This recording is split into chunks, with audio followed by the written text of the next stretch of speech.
નમસ્કાર મિત્રો, આજે આપણે ગિરનાર પર્વત અને તેના રહસ્યો વિશે વાત કરીશું.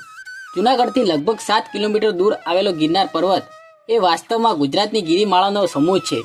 ગિરનાર પર્વત એ હિન્દુઓ માટે પવિત્ર ધાર્મિક સ્થાન છે, તો જૈનોના 5 મહત્વપૂર્ણ તીર્થધામોમાંથી એક અહીં આવેલું છે.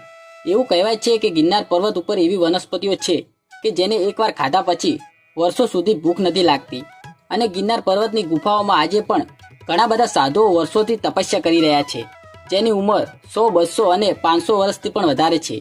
મિત્રો, ગિરનાર પર્વત હિમાલય કરતાં પણ જૂનો છે, અને મિત્રો કહેવાય છે કે ઉઘાડા પગે ગિરનારના પગથિયા ચડવાથી સ્વર્ગની પ્રાપ્તિ થાય છે. મિત્રો, શ્રી કૃષ્ણની બહેન સુભદ્રા અને અર્જુનના લગ્ન પણ ગિરનાર પર્વત પર થયા હતા.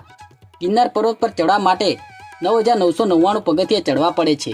તો મિત્રો, તમને અમારો વિડીયો ગમ્યો હોય તો વિડીયોને લાઇક કરી દેજો અને અમારી ચેનલને સબસ્ક્રાઇબ કરી દેજો.